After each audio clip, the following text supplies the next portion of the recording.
Hai teman-teman semua, saya Jelani. Di video kali ini teman-teman akan tahu 7 cara mendapatkan beasiswa kuliah ke luar negeri.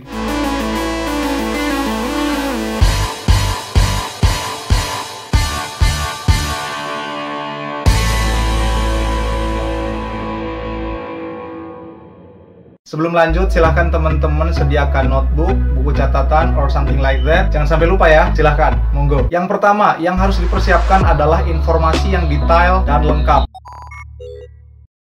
Nah, informasi beasiswa kuliah ke luar negeri itu nggak bisa asal-asalan. Teman-teman harus mencari informasinya sedetail mungkin. Mulai dari program beasiswanya apa, negaranya di mana, jurusannya mau di mana, persyaratannya apa aja, sampai tunjangan per bulan atau fulusnya itu berapa. Itu penting banget. Oh ya, teman-teman juga harus mengumpulkan informasinya sebanyak mungkin supaya teman-teman bisa melamar atau mengapply beasiswa sebanyak mungkin sekaligus ke berbagai negara. Jangan sampai ngandelin satu informasi aja. Informasinya harus banyak. Ya, anggap aja poligami informasi. Contoh program beasiswa yang populer banget yang teman-teman mungkin perlukan juga ada LPDP, AAS, Chevening, Fulbright, Erasmus, sampai KGSP yang ada di Korea. Oke ya, itu yang pertama. Yang kedua adalah CV atau riwayat hidup.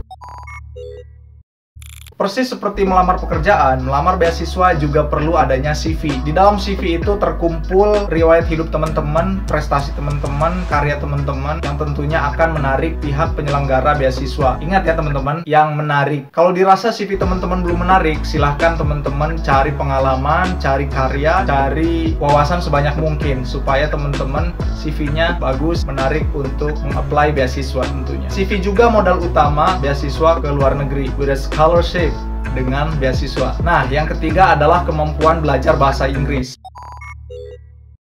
Sudah jelas banget ya, bahasa Inggris adalah bahasa internasional yang teman-teman harus gunakan ketika belajar atau studi di luar negeri. Biasanya kemampuan bahasa Inggris ini dibuktikan dengan score of TOEFL or IELTS, skor TOEFL atau IELTS. Walaupun memang ada beberapa beasiswa yang tidak harus mencantumkan skor TOEFL atau skor IELTS. Ada sih beberapa beasiswa yang nggak usah pakai TOEFL. Boleh deh nanti saya bikinin videonya khusus list atau daftar beasiswa yang nggak usah pakai TOEFL atau IELTS. Jadi subrek dulu ya, subscribe. Oke dong, monggo, silahkan enggal subscribe. Oke, step yang keempat adalah translate persyaratan beasiswa. Ini penting banget juga.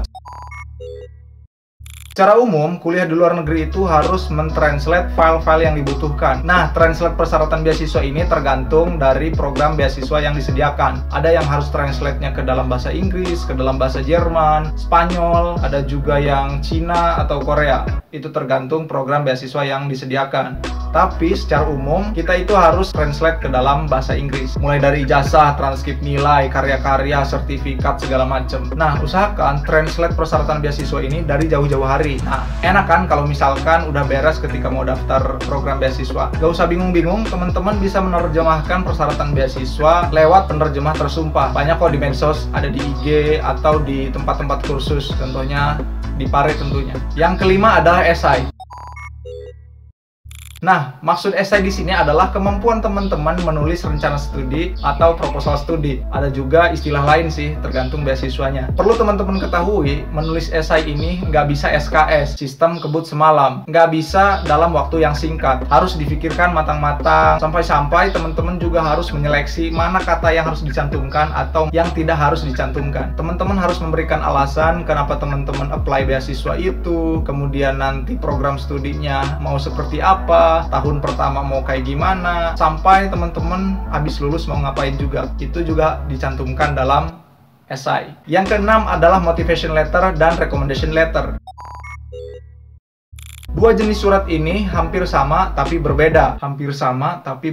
Nah, kalau motivation letter adalah surat motivasi beasiswa yang dibikin oleh teman-teman sendiri. Nah, bedanya dengan recommendation letter. Recommendation letter ini adalah surat beasiswa pendukung motivation letter yang nantinya dibuatkan oleh orang lain. Intinya ngasih rekomendasi ke kita, kenapa sih pelamar beasiswa ini pantas untuk mendapatkan beasiswa. Intinya penyelenggara beasiswa ingin tahu sejauh mana motivasi teman-teman untuk melamar si dia. untuk melamar beasiswa. Oh ya, saya hampir lupa buat teman-teman yang mau ebook motivasi beasiswa ke luar negeri, silahkan teman-teman bisa download, linknya ada di deskripsi ya. Tapi setelah video ini selesai, oke? Oke dong. Poin yang terakhir, poin yang ketujuh. Yang terakhir adalah motivasi yang terus-menerus atau motivasi yang konsisten dan doa-doa dari orang-orang terdekat.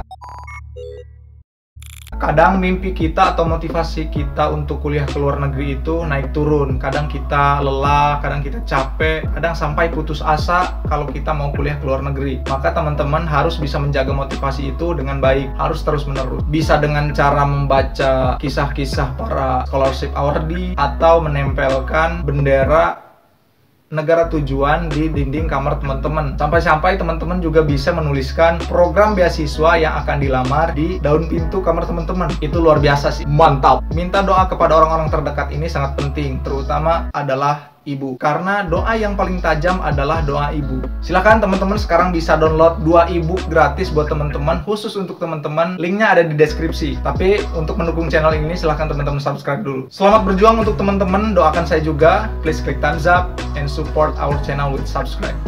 Koreksi kalau saya salah. See you in the next video. Wassalam. Aduh, udah dong.